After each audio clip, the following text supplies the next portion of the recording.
everybody. This is Jeff with Next Global News, and today we're going to talk about UBI, Universal Basic Income. So if you're excited about this video, stick around, crush up the likes, and at the end I'll explain to you my opinion about Universal Basic Income. So if you're new to this channel, Next Global News, you can subscribe. And also, if you're already subscribed, you want to check out my other channel, Urban J Reviews. I talk about a lot of different things, including civil unrest gear and EDC essentials for 2020. But let's go ahead and dive in here and talk about universal basic income. So you can see here's debating Europe. I'm going to go over this in a little bit, but this is arguments for and against universal basic income. But basically, universal basic income is a theoretical government public program for a periodic payment delivered to all on an individual basis with means, test, or work requirement. So they can set up a UBI where it's like, hey, everybody, no matter how much you make, gets a universal basic income. So let's just say it's like the stimulus, right? Everyone gets $1,200 if you make under $70,000. Or they could do it, hey, if you're a millionaire or not a millionaire, everyone gets $1,200 a month for universal basic income, or whatever the fixed amount is, $1,200, $2,200, who knows? Okay, but then there's also these ideas, well, the only way to qualify for universal basic income is if you have a side hustle. You do something on the side, whether it be drive for Uber, have a side business or something, or you can show some sort of employment.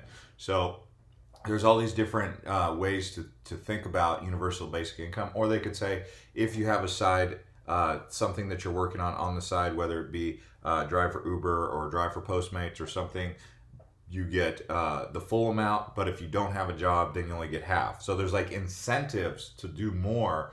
And so it kind of offsets the imbalance with, let's just say, the lack of need to work. So people would get free money, so they would be de-incentivized to work, right? So that's kind of the concern.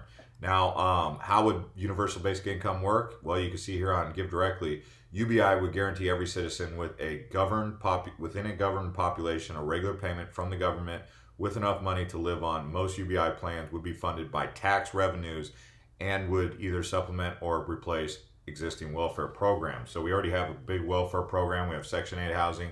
We have all these different programs, food stamps and whatnot. And you can see they've tried it in other areas. And, we don't have enough evidence to suggest it would or would not work. But, it is something that's coming up. Andrew Yang was big on UBI. And with the stimulus from Corona, there's kind of been this idea that, hey, maybe it wouldn't be such a bad idea because it can float the economy, and actually it makes the economy stronger. Then people say, well, then why do you have to take from the tax pool? Why can't you just do what you're already doing and inflate the economy with what you're already doing through QE, quantitative easing, right? So there's all these different ideas. And here's on Singularity Hub, here are the results of the basic universal income trial yet.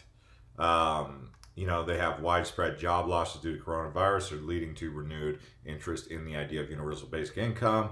More than 36 million Americans had already applied for unemployment insurance. So proponents say UBI could simplify the welfare system, and because payments aren't linked to employment status, people wouldn't worry about losing benefits if they were not looking for work, or if they were looking for work.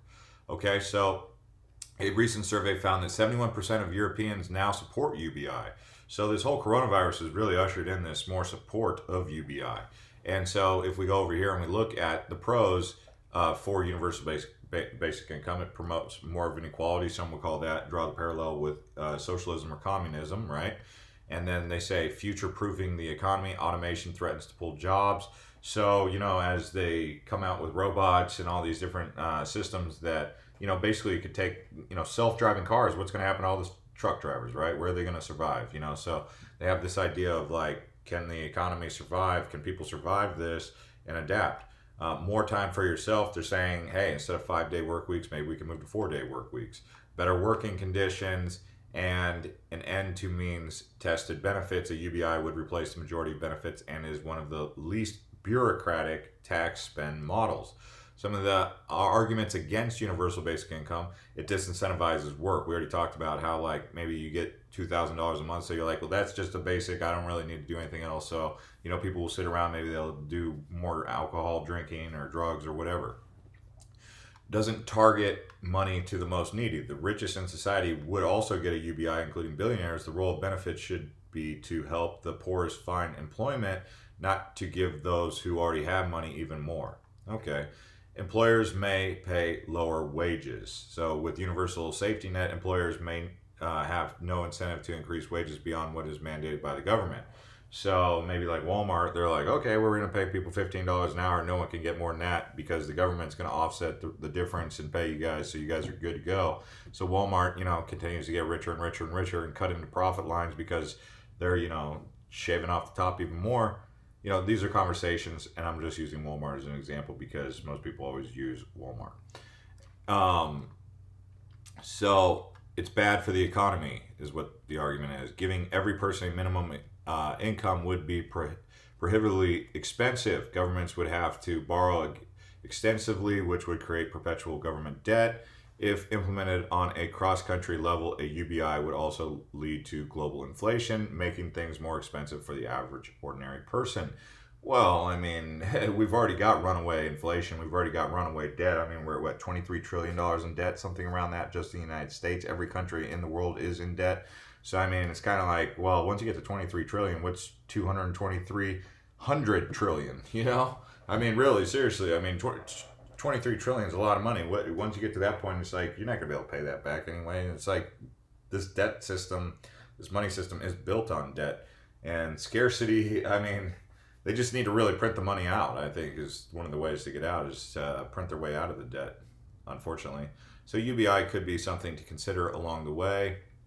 Now, when it comes to my opinion about UBI, I think I've actually become more fiscally liberal, especially on this subject. I used to be a hard no. Now I'm kind of considering it because I think it's good for entrepreneurs, because I think if you put money in people's pockets as an entrepreneur, it can increase consumer spending. So if you're a go-getter like me, and I know a lot of people who are also go-getters, they reach for the stars.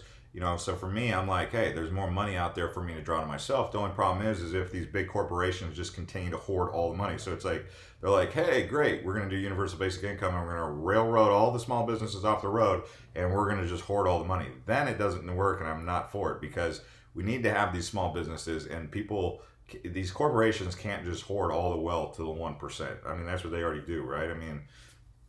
So that's one area where it could be a little bit of a slippery slope. So there has to be this antitrust law enforcement thing that's kind of in place, saying, hey, you guys can't just monopolize everything, all you corporations, because that's kind of what they already do. So I think if it works like that in proper antitrust monopolistic enforcement, you could protect the average small business and increase consumer spending, which also increases the quality of life for the average person, and you should be able to help people alleviate some stress and even get people off the streets. So possibly UBI could be a good thing. Anyways, guys, I wanted to make this video. Thanks to everyone who's been liking these videos, subscribing to Next Global News, and I'll see you on the next one. And I've got a couple other subjects that I'm going to be talking about, including tips for cybersecurity. So stay tuned for that, and check me out on my other channel, Urban J Reviews. I'll put a link below.